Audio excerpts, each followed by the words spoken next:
இன்னைக்கு முடிய வச்சு ஒரே ஒரு சின்ன டிப்ஸ் மாரி பார்க்கலாம். முடி வளர்றத விட முடிய பராமரிக்கிறதுக்கு சொல்றேன். இப்ப என்னைய மாரி அடர்த்தியான முடியோ, இல்ல வந்து கொஞ்சம் சுருட்ட முடி மாரி இருக்கிறவங்களுக்குலாம் சிக்கெடுக்கிற பிரச்சனை பயங்கரமா இருக்கும்.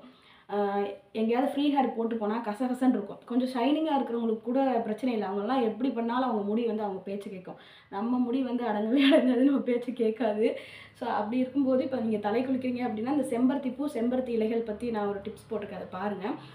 அது பண்ணி நம்ம ஷாம்பு அதில மிக்ஸ் பண்ணி போட்டு தேய்ச்சு குளிக்கும்போது சிக்கு இல்லாம இருக்கு. முடி வந்து ஷைனிங்கா இருக்கு. அது வந்து எப்பயுமே இருக்குமா அப்படின்னா, இல்ல. நம்ம தலை குளிச்சோம்னா, நம்ம முடி வந்து கொஞ்சம் ஷைனிங்கா முர்ருன்னு இல்லாம கொஞ்சம் ஷைனிங்கா இருக்கும். சிக்கு எடுக்கிறதுக்கு பிரச்சனை இல்லாம இருக்கும். அது ஒண்ணு.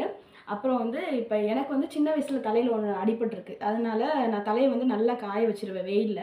அப்படி இல்லைன்னா, ஒரு நைட் நேரத்தில இப்படி குளிக்கிறோம் அப்படின்னா, அந்த டைம்ல ஹேர் ட்ரையர் யூஸ் பண்ணுவேன். ஏன்னா, எனக்கு தலைவலி வரும் ஈரமா இருந்துச்சு அப்படின்னா.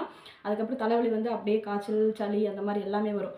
ஒரு வீடியோல பார்த்துருப்பீங்க. இருமிக்கிட்டு, தும்மிட்டு இருப்பேன். அதெல்லாம் அந்த பிரச்சனைனால தான். அந்த மாரி ஒரு பிரச்சனை இருக்கனால ஹேர் ட்ரையர் யூஸ் பண்ணுவேன்.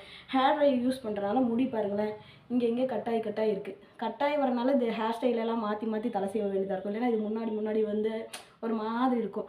அதனால ஹேர் ட்ரையர்லாம் யூஸ் பண்ணாதீங்க. ஹேர் ட்ரையர் யூஸ் பண்ணீங்க அப்படின்னா, முடி வந்து அந்த ஹீட்டுக்கு வந்து உடைஞ்சு உடைஞ்சு தான் போகும். இந்த மாதிரி. கட்டாயி கட்டாயி தான் போகும். முடிஞ்ச அளவுக்கு ஹேர் ட்ரையர் யூஸ் பண்ணாதீங்க.